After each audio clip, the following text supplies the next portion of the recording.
वाले प्रभु यीशु मसीह, हम आपको धन्यवाद देते हैं कि आप उपस्थिति हमारे बीच में है पिता, और इस समय को आपके हाथों में सौंप देते हैं प्रभु। पवित्र मेज हमारे सामने रखा गया है प्रभु, इस मेज पर आपकी आशीष अनुग्रह हो। जितने लोग आज इसमें शामिल होने वाले प्रभु, सबको तैयार कर पिता प्रभु धन्यवाद देते हैं। महिमा आदर गौरव प्रभु यीशु आपको देते हुए प्रार्थना यीशु के नाम से मांगते हैं, आमीन। सब हाथ उठाकर बोले हालेलुया। करता हूँ कि आप सब अच्छे हैं, हालेलुया, क्योंकि हम निरंतर प्रतिदिन आप सबको प्रार्थना में याद करते हैं, और यही विश्वास के साथ हम हमेशा परमेश्वर को धन्यवाद देते हैं कि आप सब अच्छे हैं, भले हैं और आशीषित हैं, हालेलुया। उस परमेश्वर को निरंतर हमें धन्यवाद देने की जरूरत है, उस परमेश्वर को निरंतर हमें स्तुति करने की जरूरत है मेरे प्रियो, क्योंकि जिस समय और जिन परिस्थितियों से इन दिनों हम गुजर रहे हैं, इनमें बचाने वाला केवल एक ही है, वो प्रभु यीशु मसीह, हालेलुया। उसी ने हमें हर एक कोरोना महामारी से बचाया है, हर एक संकट और मुसीबतों से उसने हमें बचाया है। इस भारी भयंकर महंगाई के समय में परमेश्वर हमें 3 समय का भोजन खिला रहा है, उसके लिए भी हम परमेश्वर को धन्यवाद करते हैं। परमेश्वर को धन्यवाद करते हैं कि शैतान को हम पर दाव चलाने के लिए परमेश्वर अनुमति नहीं दे रहा है। शैतान की युक्ति चालाकी हमारे जीवन में नहीं चल रहा है, इसलिए मैं परमेश्वर को धन्यवाद करता हूँ। और मेरे प्रियो, प्रभु का वचन कहता है भजन संहिता में, राजा दाऊद कहता है, जो यहोवा से प्रेम करते हैं यहोवा उनकी रक्षा करता है, आमीन। जो लोग यहोवा से, परमेश्वर से प्रेम करते हैं, परमेश्वर उनकी रक्षा करता है। तो हम जानते हैं कि हम सब सुरक्षित हैं और आशीषित हैं, और मेरा विश्वास है हम आगे तक भी सुरक्षित रहेंगे, हालेलुया। कोई भी समय, कोई भी मुसीबत आएगा, प्रभु यीशु मसीह हमारा हाथ नहीं छोड़ेगा, वो कभी हमें अकेला नहीं छोड़ेगा, लेकिन हमेशा हमारे साथ रहकर हमें निरंतर चलाएगा। प्रेज़ द लॉर्ड, प्रभु की स्तुति हो। एक बार फिर मैं आप सबका स्वागत करता हूँ प्रभु यीशु मसीह में। आप सबको जय मसीह की, और हमें लाइव देखने वाले और जुड़ने वाले सारे भाई बहनों को भी मैं यीशु मसीह के नाम से मैं स्वागत करता हूँ। निश्चय परमेश्वर आज की आराधना और वचन के द्वारा आपको आशीष दे, प्रभु आपको आशीष दे, अंत तक बने रहें, जरूर प्रभु आपका अनुग्रह करें, हालेलुया। तो आइए हम आगे के समय हम परमेश्वर के वचन में जाएंगे। मेरे साथ निकालिए पहला राजा की पुस्तक, उसका 17 अध्याय, पहला राजा की पुस्तक उसका 17 अध्याय में आ जाए, और उसका 14 वचन से हम पढ़ेंगे।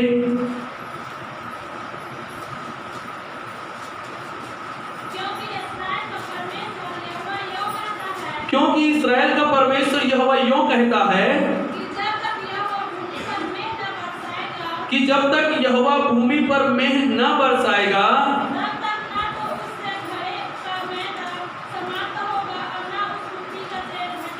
तब तक ना तो उस घड़े का मैदा समाप्त होगा और ना उस कुप्पी का तेल घटेगा। बोलो आमीन, हालेलुया। ये पुराने नियम का सबसे बड़ा चमत्कार आप देख सकते हो मेरे प्रियो, जो परमेश्वर ने एलिया नबी के द्वारा अकाल के दिनों में एक विधवा के घर में परमेश्वर ने किया। एक ऐसा अकाल, भारी अकाल एलिया के समय में पड़ा था, जिस अकाल से सारे देश के लोग प्रभावित थे, और लोगों के पास खाने पीने के लिए बिल्कुल कमी था। जिनके पास जो था वो खत्म हो रहा था, और उनके पास खरीदने के लिए पैसा नहीं था,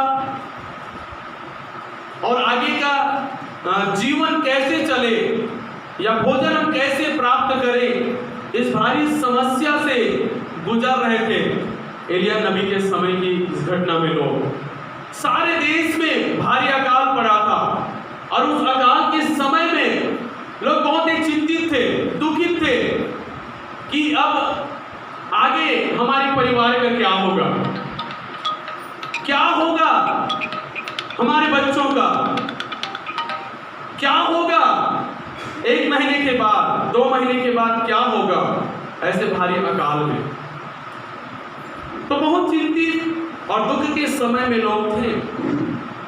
और ये अकाल जो उस समय में पड़ा था मेरे प्रियो, वो अकाल कहा जाए तो उस समय के लिए बहुत भारी था, क्योंकि उस समय में केवल खेती हुआ करता था लोगों का। हालेलुया।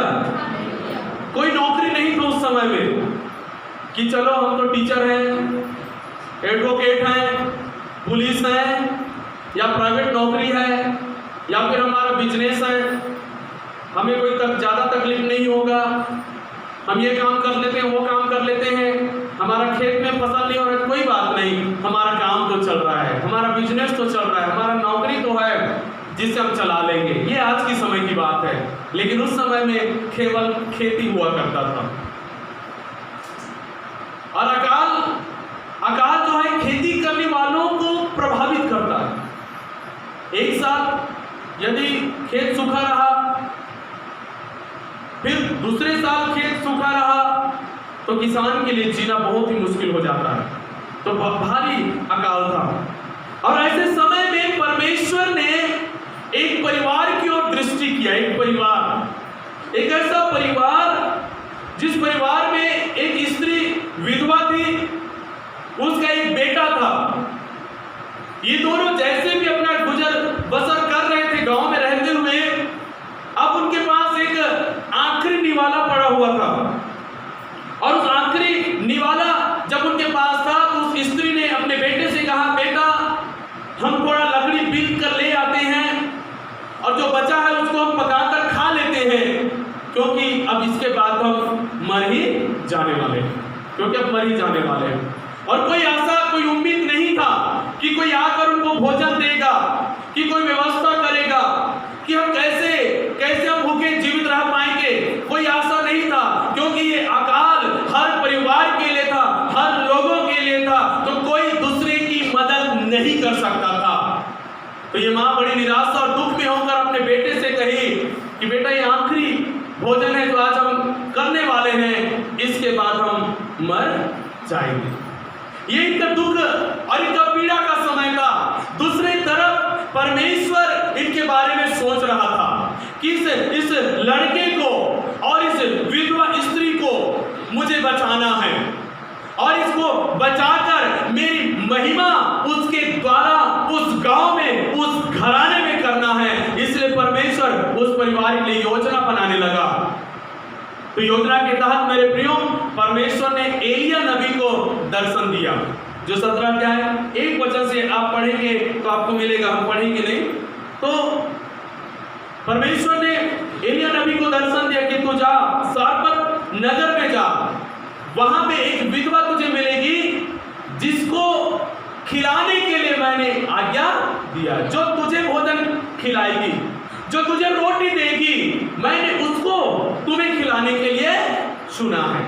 लेकिन दूसरी तरफ देखा जाए तो वो विधवा खुद खाने के लिए उसके पास पर्याप्त भोजन नहीं, लेकिन परमेश्वर एलिया को कह रहा है मैं उसके द्वारा तुझे भोजन कराऊंगा, और तू जा और वो तेरे लिए पकाएगी और तुझे खिलाएगी। एलिया बड़ा खुश हुआ, चलो ठीक है, अकाल के दिनों में मेरे परमेश्वर ने मेरे लिए व्यवस्था कर दिया है व्यवस्था। चलो सारपत नगर में जाऊंगा, एक विधवा स्त्री है भाई, उनका एक बेटा है, उनके घर में रहूंगा और बढ़िया खाते पीते रहूंगा करें। और ये एलिया चला गया सारपत नगर में, और वहां पर जाकर उसने उस स्त्री को लकड़ी बीनते हुए देखा, और उसने चिल्लाकर उससे कहा, क्या तेरे पास पीने के लिए पानी है? क्या तेरे पास पीने के लिए पानी है? और उसे आज्ञा दी कि तू जा और मेरे लिए पीने के लिए पानी ले। और तो साथ ही साथ ये चिल्लाकर उसको आज्ञा भी दिया कि मेरे लिए कुछ रोटी भी बनाकर लाना, मेरे लिए रोटी बनाकर लाना, क्योंकि मैं प्यासा हूं, साथ ही साथ भूखा भी हूं, मुझे भोजन चाहिए।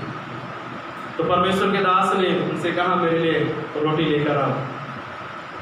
इस स्त्री ने बड़े दुख और निराशा आवाज में प्रभु के भक्त से कहा कि स्वामी, मेरे पास पर्याप्त भोजन नहीं है, थोड़ा सा मैदा है और थोड़ा सा तेल है मेरे पास, और इस आशा से आज मैं लकड़ी पीटने आई हूं कि इसको हम खाएंगे फिर मर जाएंगे। हमारे पास तुझे खिलाने के लिए रोटी नहीं है, हमारे पास पर्याप्त भोजन नहीं है कि हम तुझे खिला सके, ये मेरे और मेरे बेटे के लिए भी पर्याप्त नहीं है। बड़ी निराशा स्वर में उसने प्रभु के दास से बोली। फिर एलिया ने उससे क्या कहा, बड़े बहुत मजेदार बात एलिया ने उससे कहा। 13 वचन में लिखा, एलिया ने उससे कहा, मत डर, जाकर अपनी बात के अनुसार कर, परंतु पहले मेरे लिए एक छोटी सी रोटी बनाकर मेरे पास ले आ, फिर इसके बाद अपने और अपने बेटे के लिए बनाना। हालेलुया। यहाँ पे एलिया क्या कह रहा है, मत डर, तू पहले मेरे लिए रोटी बना के लेकर आ, उसके बाद तू अपने और अपने बेटे के लिए रोटी बनाना। हालेलुया। विधवा कह रही है, मेरे पास थोड़ा सा मैदा है, थोड़ा सा तेल है, ये मेरे बेटे और मेरे लिए पर्याप्त नहीं है, यदि तुझे खिला दे तो हमें बचने वाला नहीं है, हमारे पास बचेगा नहीं तुझे खिलाकर। एलिया कह रहा है, मुझे भी खिला और तू भी खाएगी और तेरा बेटा भी खाएगा। हालेलुया। ये वचन एलिया ने उस स्त्री से कहा, और इस बात पर विश्वास करके वो स्त्री गई और जो भी मैदा बचा था उसे रोटी बनाई, तेल में लगा के बढ़िया, बर्तन खाली, मैदा का बर्तन खाली, तेल का बर्तन खाली, वो बना ली और बनाकर प्रभु के दास के पास ले आई।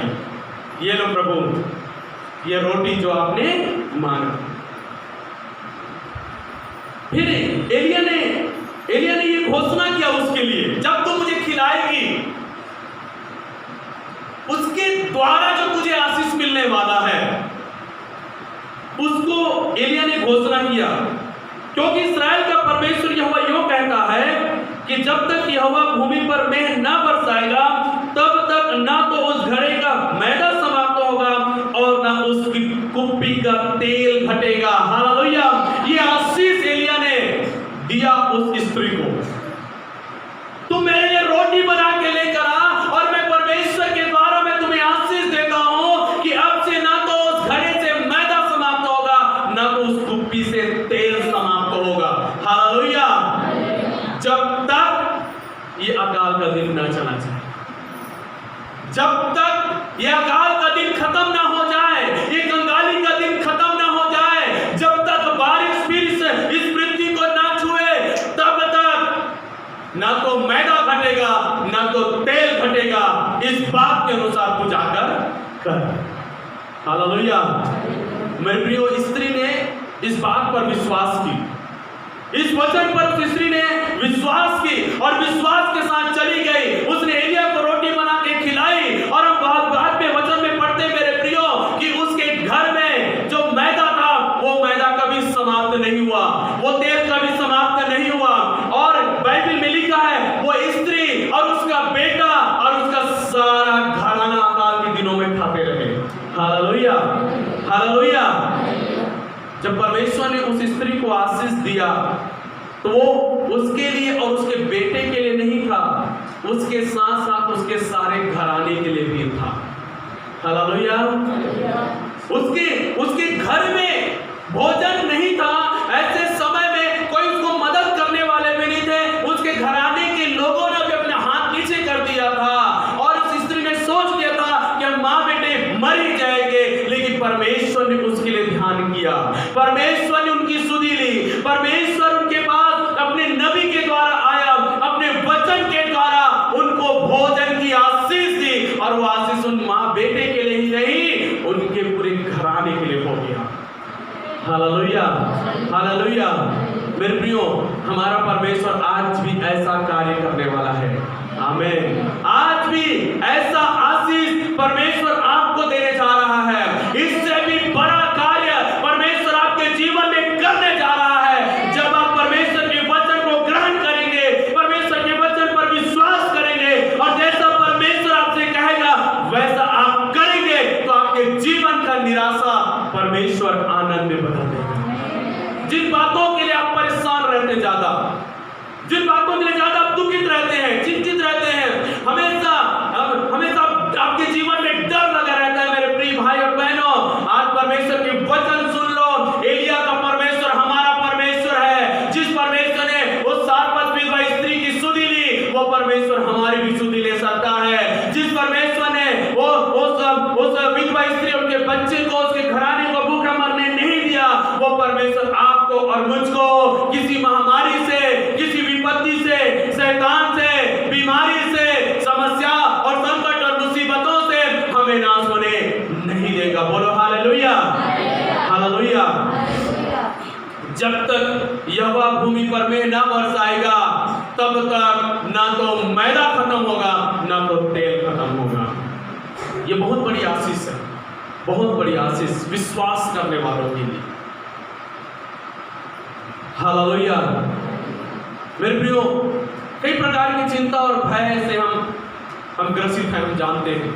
हम ही नहीं, सारा संसार, सारी कलीसिया कई प्रकार के भय और चिंता से ग्रसित है। आप में से भी कई सारे लोग कई बातों को लेकर चिंतित होंगे, पीड़ा में होंगे।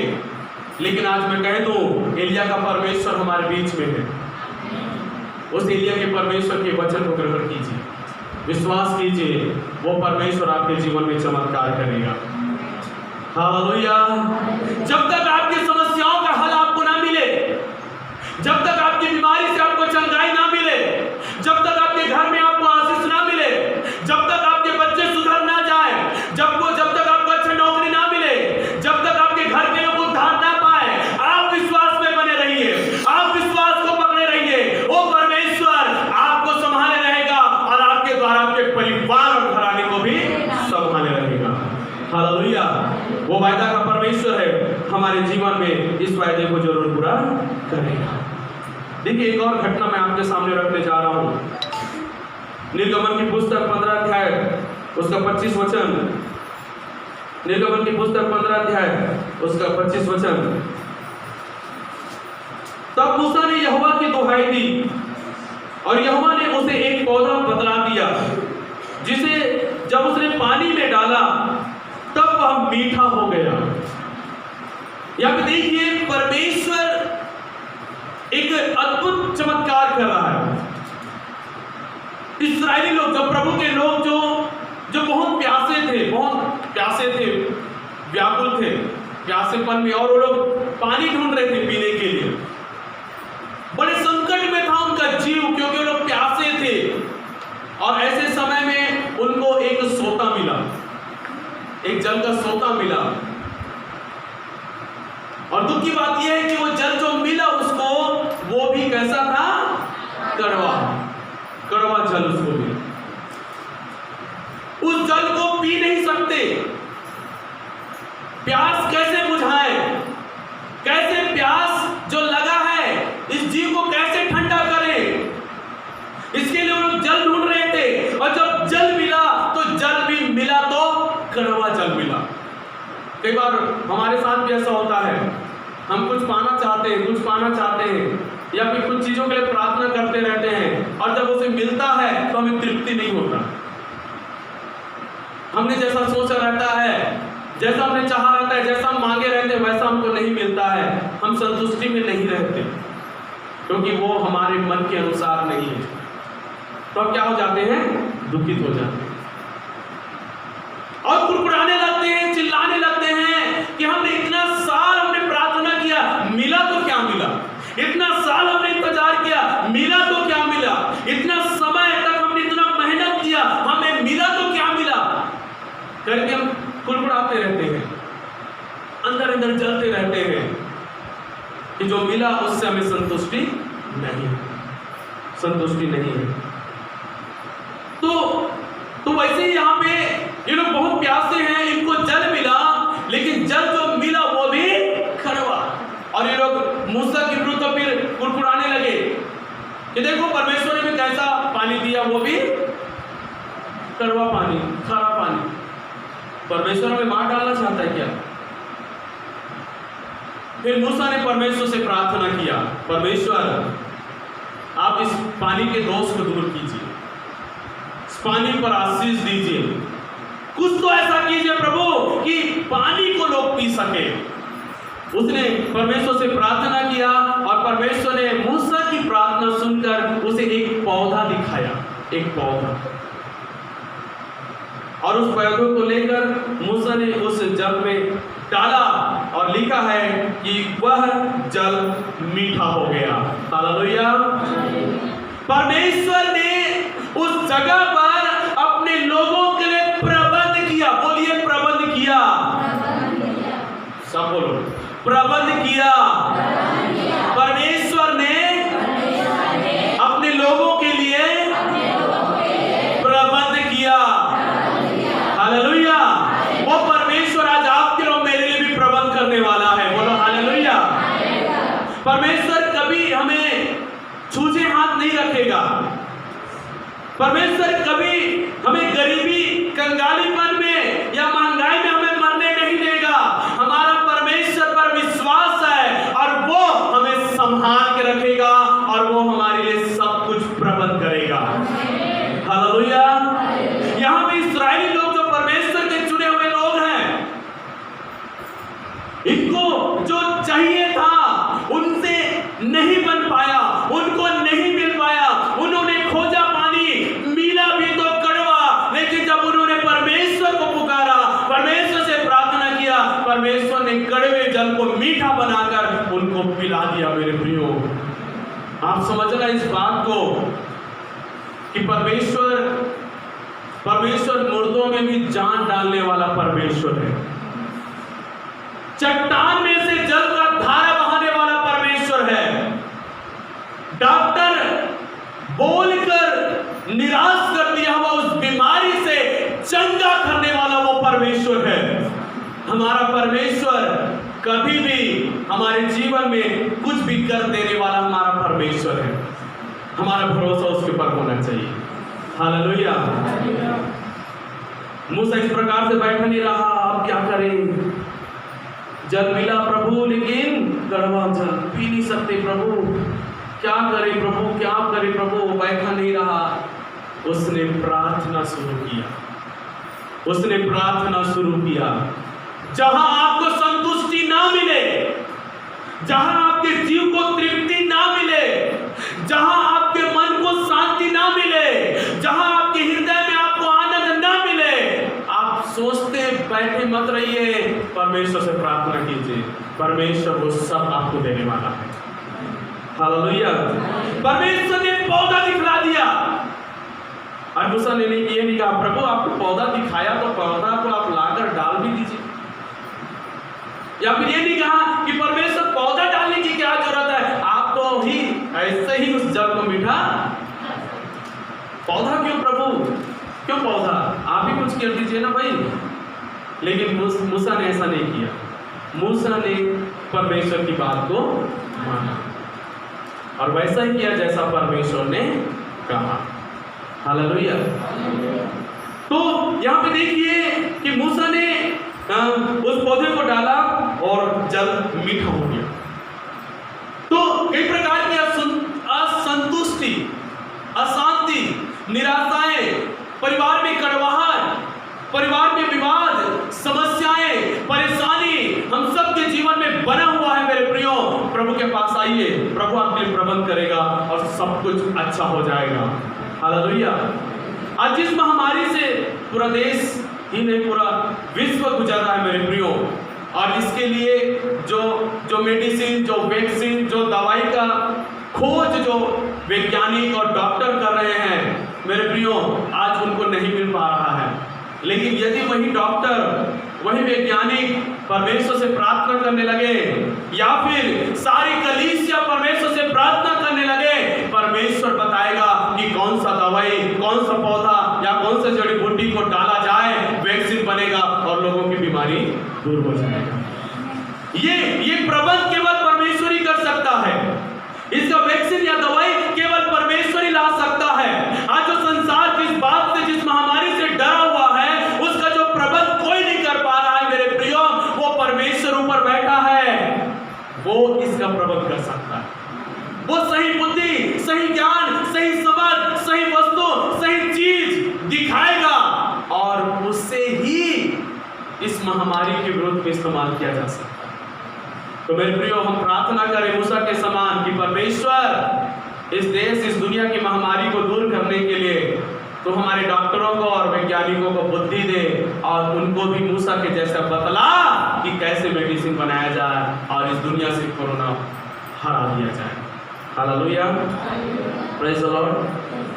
देखिए निर्गमन 14 का 16 वचन, और वो अपनी लाठी उठाकर अपना हाथ समुद्र के ऊपर बढ़ा और वह दो भाग हो जाएगा, तब इस्राएली समुद्र के बीच होकर स्थल ही स्थल चले जाएंगे। यहाँ पे देखिए परमेश्वर एक रास्ता बना रहा है अपने लोगों के लिए। रास्ता कहां से? जहां पर रास्ता खत्म हो गया है, जहां से लोग आगे बढ़ नहीं सकते हैं, ऐसे जगह को परमेश्वर ने अपने लोगों के लिए रास्ता बना के दिया।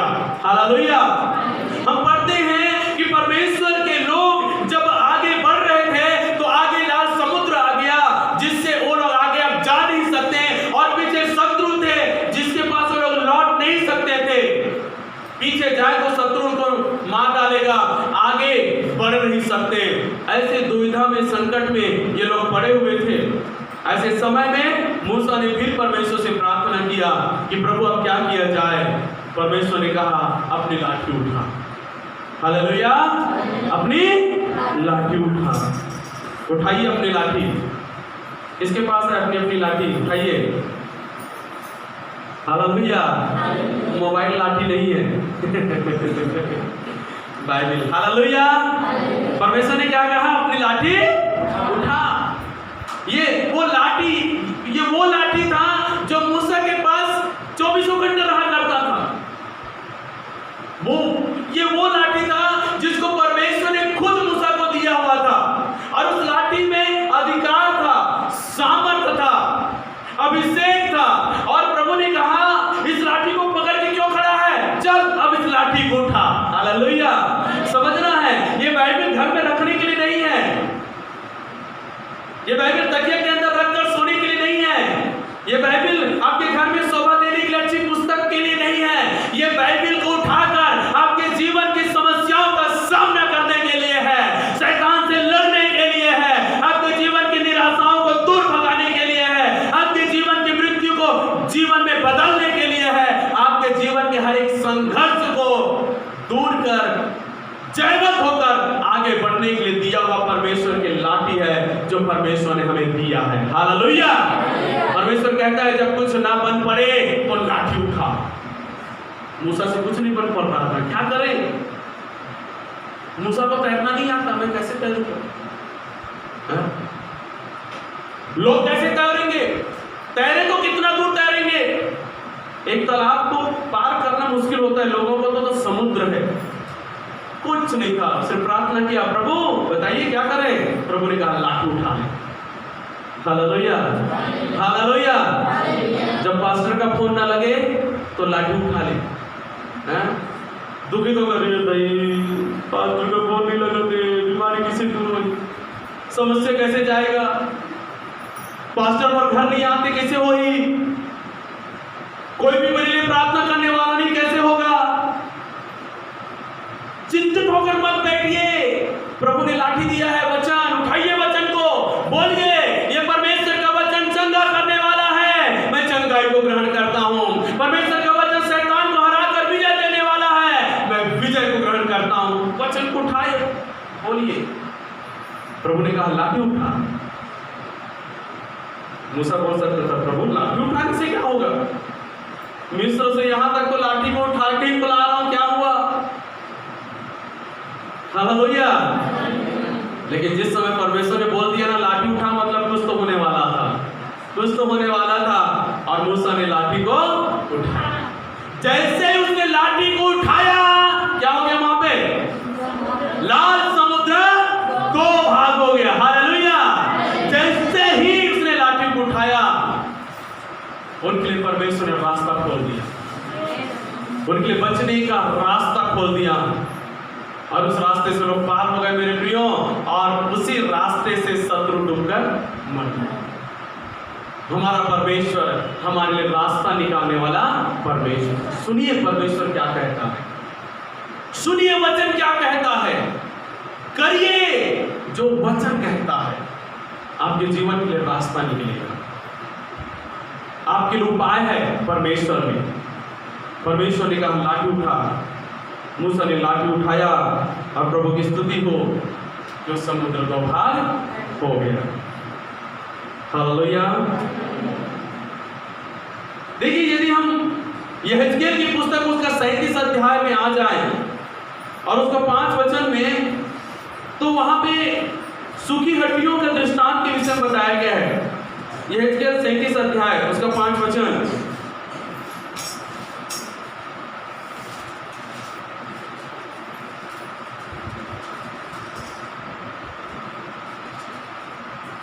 परमेश्वर यहोवा तुम हड्डियों से यूं कहता है, देखो मैं आप तुम में सांस फूंकूंगा और तुम जी उठोगे। हालेलुया। यहाँ पे एक हड्डियों की तराई है, जहां पे परमेश्वर यहेजकेल भविष्यवक्ता को लेकर गया उस तराई पर, और उस तराई के बीचों बीच परमेश्वर ने यहेजकेल को खड़ा कर दिया और यहेजकेल को कहता है, देख यहाँ पे तुझे क्या दिखाई देता है। यहेजकेल कहता है, प्रभु ये तो हड्डियों का तराई है, मुझे हर तरफ हड्डियां ही हड्डियां नजर आ रही है, कोई भी जीवन यहाँ पे नहीं है, कोई भी जीवित मनुष्य या जीवित प्राणी या कोई भी जीवित पशु पक्षी कुछ नहीं है, यहाँ पे हड्डियां ही हड्डियां हैं, कुछ भी जीवन नहीं है। तो परमेश्वर ने यहेजकेल से पूछा, तू बता क्या ये हड्डियां जी सकती है? यहेजकेल कहता है, प्रभु मुझे नहीं मालूम, ये तो आप जानोगे, ये तो आप जानोगे। परमेश्वर कहता है यहाँ पे 5 वचन में, यहोवा तुम हड्डियों से कहता है कि मैं आप तुम में सांस फूंकूंगा और जी उठोगे। परमेश्वर जब यहेजकेल को हड्डियों की तराई पे लेकर गया, यूं ही लेकर नहीं गया कि तुम हड्डियों को देखकर डरो या कुछ सोचो, लेकिन इसलिए लेकर गया कि परमेश्वर एक अद्भुत कार्य वहां पे दिखाना चाह रहा था, और वो ये था कि उन हड्डियों में फिर से एक नया जीवन का निर्माण करना। तो वहां पे जो सूखी हड्डियां थी, परमेश्वर ने यहेजकेल को कहा, मैं इन हड्डियों को जोड़ूंगा, इनमें नसें उपजाऊंगा, इनमें मांस समवाऊंगा,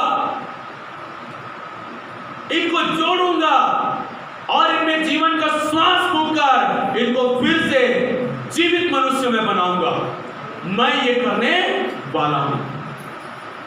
तब परमेश्वर ने यहेजकेल से कहा, चल खड़ा हो जा बीचों बीच, और जैसा मैं बोलते जा रहा हूं वैसा ही तू हड्डियों से कहते जा। और यहेजकेल वहां पे खड़े होकर हड्डियों से भविष्यवाणी करने लगा। हालेलुया। सूखी हड्डियों से भविष्यवाणी करने लगा कि हड्डी आपस में जुड़ जाए, हड्डियों में नसें उपज जाए, हड्डियों में मांस आ जाए और एक सेना की तरह खड़े हो जाए, आप इसमें श्वास समा जाए और ये जीवित प्राणी बन जाए। और जैसे जैसे यहेजकेल वहां पे परमेश्वर के वचन की भविष्यवाणी करने लगा, वैसे ही वैसे होने लगा। हड्डियां जुड़ गई, नसें उपज गई, मांसें चढ़ने लगी, और वो एक मनुष्य के रूप में खड़े हो गए, और जैसे उनको श्वास उनके ऊपर फूंका गया, वो जीवित प्राणी बन गया। हालेलुया। परमेश्वर यहाँ पे बता रहा है कि सूखा हुआ जीवन को परमेश्वर हरा भरा कर देता है, मरी हुई परिस्थितियों को परमेश्वर फिर से जीवित कर देता है। हर एक वो निराशा की अवस्था जहां पे मनुष्य आकर अटक जाता है कि अब कुछ नहीं हो सकता, कुछ नहीं हो सकता, ऐसे समय के लिए परमेश्वर कहता है, विश्वास करने वालों के लिए सब कुछ हो सकता है। हालेलुया। मेरे प्रियो, आप अपने आप को, अपने परिवार, अपनी परिस्थितियों को देखिए। क्या आपको लगता है कि हमारा जीवन एक निराश और दुख में पड़ा हुआ उन सूखी हड्डियों के समान है? क्या हमारी पारिवारिक परिस्थिति उन सूखी हड्डियों के समान बेजान पड़ा हुआ है? क्या हमारे पति पत्नी का संबंध सूखी हड्डियों के समान मर चुका है?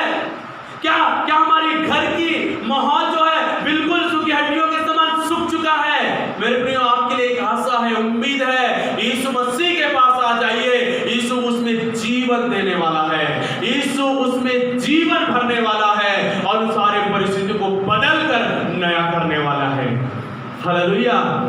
सूखी हड्डियों में जान लेकर आया प्रभु, हमारे जीवन और परिवार में भी यीशु मसीह नए जीवन को लेकर आएगा। Hallelujah, hallelujah.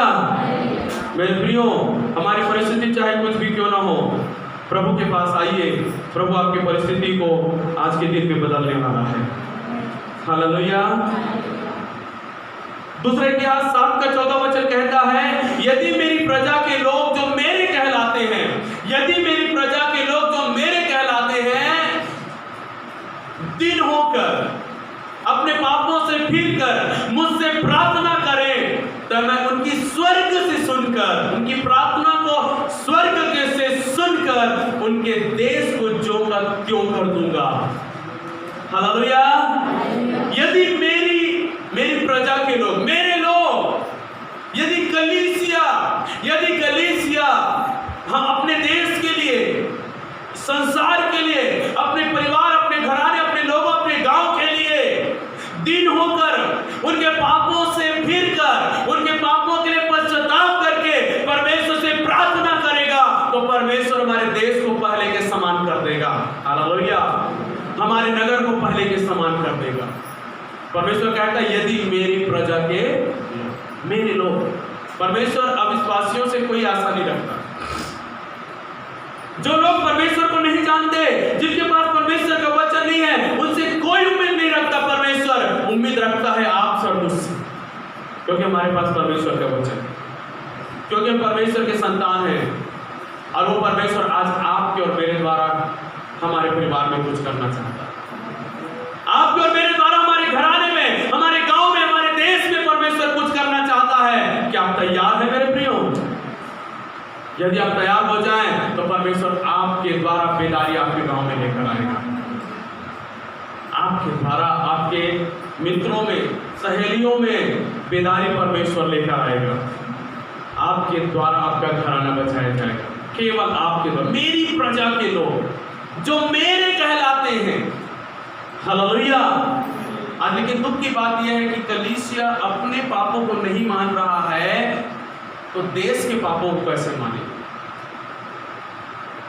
आज विश्वासी अपनी ही गलती, अपने पापों को प्रभु के सामने कबूल नहीं कर रहा है कि प्रभु मुझसे गलती हुआ, मुझे क्षमा कर, मैंने प्रार्थना नहीं किया, मैंने बाइबल नहीं पढ़ा, मैं चर्च नहीं जाता, प्रभु मैंने अच्छी कार्य नहीं किया, मैंने ये किया, वो किया, प्रभु मुझे क्षमा कर। प्रभु से क्षमा नहीं मांगते, अपने लिए तो संसार के लिए, लोगों के लिए कैसे क्षमा मांगते? मेरे प्रियो, परमेश्वर ने जैसे हमें क्षमा कर दिया है, वो चाहता है अब हम हमारे लोगों के क्षमा के लिए प्रार्थना करें, हमारे नगर के क्षमा के लिए प्रार्थना करें, हमारे देश के क्षमा के लिए प्रार्थना करें। और हमारी प्रार्थना जब परमेश्वर सुनेगा, वो कहता है, मैं तुम्हारे देश को ज्यों का त्यों कर दूं। जैसे पहले तुम्हारा देश था, वैसे ही फिर से हो जाएगा।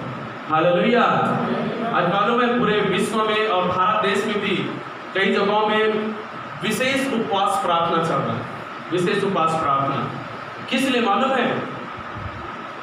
देश के पापों की क्षमा की, जिसके कारण से महामारी से हमारे देश से हजारों लोग रोज मर रहे हैं, रोज बीमार पड़ रहे हैं, एक्सीडेंट हो रहे हैं, कई प्रकार के घटना हमारे इस देश में पड़ रहा है। उसके लिए हमारा देश बच जाए, हमारे देश के लोग बच जाए, इसके लिए कई सारी कलीसिया, कई सारे लोग क्या कर रहे हैं? प्रार्थना कर रहे हैं।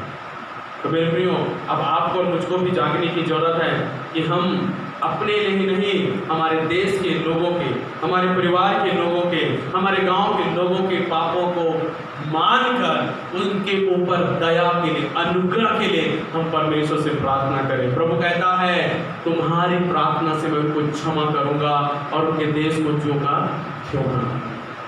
Hallelujah, hallelujah. तो मेरे प्रियो, परमेश्वर की नजर आपके ऊपर और मेरे ऊपर है।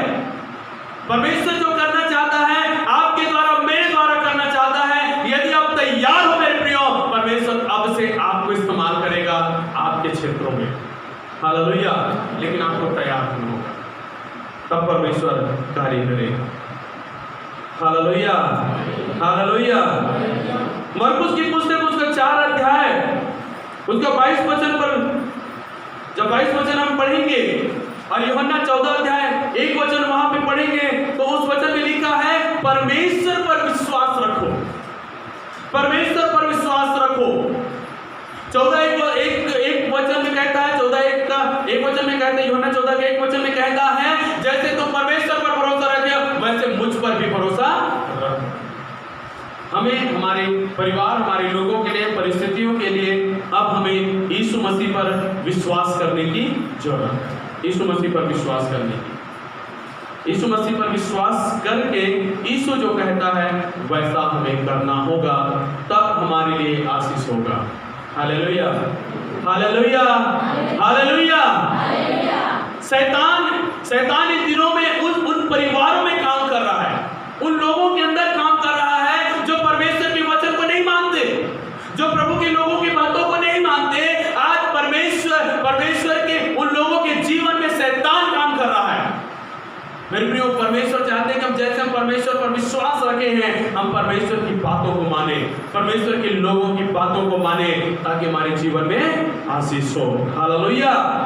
उस सारपत, उस विधवा स्त्री ने एलिया की बात को मानी, मूसा ने परमेश्वर की बात को माना, और वहां भी कुछ ऐसा काम हुआ जिसके द्वारा सारे प्रजा के लोग बच गए। मेरे प्रियो, तो आइए हम भी अपने जीवन को परमेश्वर के हाथों में समर्पण करें कि परमेश्वर, हमारा भरोसा केवल आपके ऊपर है। परमेश्वर, हम आपके वचन का पालन करेंगे। परमेश्वर हमारी परिस्थिति और हमारे परिवार के लिए जो आप उपाय करेंगे उस उपाय को मानने के लिए हम तैयार हैं। जो आप कहेंगे वो हम करेंगे प्रभु। जब आप ऐसा तैयार होंगे, निश्चय परमेश्वर आपके जीवन में भी बड़े काम करेगा। अकाल के दिनों में जैसे उस विधवा स्त्री और उसके बेटे और उसके घराने को परमेश्वर ने खिलाया, जैसे परमेश्वर ने लाल समुद्र को 2 भाग कर दिया, जैसे परमेश्वर ने कड़वा पानी को मीठा कर दिया, जैसे परमेश्वर ने सूखी हड्डियों में जीवन लेकर आया। परमेश्वर ने वायदा किया, मेरे प्रजा के लोग यदि मुझसे प्रार्थना करेगा तो मैं उनके साथ वैसा ही करूंगा जैसा वो लोग पहले थे। वो आशीष, वो बरकत, वो बढ़ोतरी, वो छुटकारा, वो चंगाई मैं तुम्हें दूंगा। तो मेरे प्रियो, जब आप और मैं भी परमेश्वर की बातों के वचन के अनुसार हम चलने के लिए निर्णय लेंगे, जैसा प्रभु कहता है वैसा करने के लिए हम समर्पण करेंगे, तो परमेश्वर का कार्य अब हमारे जीवन में भी होना शुरू हो जाएगा। हालेलुया। कई लोग कहता है मेरे घर में क्यों प्रभु का काम नहीं हो रहा है, मेरे जीवन में क्यों प्रभु का काम नहीं हो रहा है। मेरे प्रिय भाई और बहनों, सुनिए प्रभु क्या कहता है, करिए वो जो वचन कहता है। आप अपने मन की मत कीजिए, आपका जो दिल कहता है वैसा मत कीजिए, आपका मन जो कहता है वैसा मत कीजिए, क्योंकि उस पर शैतान का बात डला हुआ है। परमेश्वर का वचन जो कहता है वो कीजिए, तब आपके लिए सीधा मार्ग निकलेगा और आपके जीवन में आशीष आएगा। Hallelujah, hallelujah. यीशु मसीह पर भरोसा रख, उसके वचन के अनुसार चले। मेरे प्रियो, आइए अपनी आंखों को बंद करें, आज के सुंदर वचन के सामने हम अपने आप को समर्पण करें। मेरे प्रियो, परमेश्वर ने एलिया के द्वारा उस स्त्री से कहा, जब तक भूमि पर मेघ ना बरसेगा तब तक न तो घड़े से मैदा खत्म होगा, न तो कुप्पी से तेल। परमेश्वर ने मूसा को एक पौधा दिखला दिया, जिस पौधे को जल में डाला गया वो कड़वा जल मीठा हो गया। परमेश्वर ने मूसा से कहा, अपनी लाठी को उठा ले, और जैसे उसने उठाया समुद्र 2 भाग हो गया। परमेश्वर ने यहेजकेल से कहा, सूखी हड्डियों पर भविष्यवाणी कर, और जैसे उसने भविष्यवाणी करना शुरू किया, वो सूखी हड्डियां जुड़कर मनुष्यों की जीवित सेना बन गया। मेरे प्रिय भाई और बहनों, आज मैं आपके सामने इस वचन को लेकर आया हूं कि आपकी परिस्थिति, आपका जीवन चाहे कैसा भी हो, आप चाहे कोई भी दुख में, परेशानी में हो, चाहे सूखी हड्डियों के समान आपका जीवन हो, चाहे आपका जीवन एकदम निराश में डूबा हुआ हो, चाहे आपके पति, चाहे आपकी पत्नी, चाहे आपके बच्चे ने आपको निराश कर दिया हो, चाहे आपके नौकरी के स्थान में आपको निराशा हाथ आ रहा हो, चाहे लोगों की बातों से आपको चोट पहुंच रहा हो, मेरे प्रियो, कहता है वैसा आप करना शुरू कर दीजिए। आपके जीवन की हर एक दुख समाप्त हो जाएंगे, आपके जीवन के हर एक संकट दूर हो जाएंगे जब आप प्रभु के पीछे चलने लगेंगे। हे परमेश्वर, आज के सुंदर इस समय में हम सब अपने जीवन को तेरे हाथों में सौंप देते हैं। हमें उस विधवा के समान बना प्रभु, जो प्रभु तेरे दास की बातों को मान कर की और उसके घर में भोजन की कमी नहीं रहा। प्रभु होने दे कि हमें उस मूसा के समान बना, मूसा के समान बना प्रभु, कि जैसे तूने उसे पौधा दिखलाया और कहा कि इसको जल में डाल दे और उसने डाल दिया, वैसे होने दे कि हम भी मूसा के समान परमेश्वर जो कहता है हम उसे करने पाए। प्रभु हमें मूसा के समान लाठी को उठाने के लिए हमें सहायता कर, कि जब हमसे कुछ बनना पड़े, जब लोगों से कुछ बनना पड़े, जब ऐसा लगे कि कुछ नहीं हो सकता, हम परमेश्वर के वचन को लेकर खड़े हो जाएं और वचन हमारे जीवन में एक नए रास्ता को निकालेगा। जैसे तूने प्रभु यहेजकेल से कहा कि सूखी हड्डियों में भविष्यवाणी कर और मैं उसे जीवित कर दूंगा, वैसा होने दे प्रभु कि हम तेरे वचन जो भविष्यवाणी का वचन है हमारी सूखी हुई परिस्थितियों पर, परिवार के ऊपर हम घोषणा करने पाए और वचन हमारे परिवार, हमारे घराने पर नयापन को लेकर आने पाए, जीवन को लेकर आने पाए। आज यहाँ पर आए हुए हर एक भाई बहनों के जीवन में आज इस वचन को मैं यीशु के नाम से मैं घोषणा करता हूँ, ये वचन इन लोगों के जीवन में काम करने का है। पिता हम आपको धन्यवाद करते हैं, पिता हम आपको धन्यवाद करते हैं। Hallelujah, praise the Lord, hallelujah, thank you Jesus, thank you Jesus. धन्यवाद पिता, आज के वचन को मैं तेरे लोगों के जीवन में घोषणा करता हूँ। मेरे प्रियो, अब समय आ चुका है कि हम परमेश्वर के वचन को उठा लें, परमेश्वर के वचन को ग्रहण कर लें और परमेश्वर के वचन के अनुसार चलना शुरू कर दें। समय निकट आ चुका है कि जब यीशु आएगा और वो देखेगा कि कौन मेरे वचन के अनुसार चलता है, उसे वह लेकर जाएगा। तो क्यों ना हम अपने आप को परमेश्वर के वचन के अनुसार चलने के लिए समर्पण करें। पिता हम धन्यवाद देते हैं आज के सुंदर वचन के लिए। इस वचन के द्वारा हर एक को तू आशीष दे, हर एक के विश्वास को मजबूत कर। और आज इस वचन में जितने भी चमत्कारों की हमने प्रभु जी बातें सीखी प्रभु, वो चमत्कार की घटना यीशु के नाम से तेरे लोगों के जीवन में होने पाए। यीशु के नाम से जो चमत्कार की कामना, जो चमत्कार के लिए प्रार्थना लोग कर रहे हैं, वो लोगों के जीवन में होने पाए यीशु के नाम से। पिता तेरा धन्यवाद, यीशु के नाम से मांगते हैं, आमीन, आमीन, हालेलुया। सबको जय मसीह।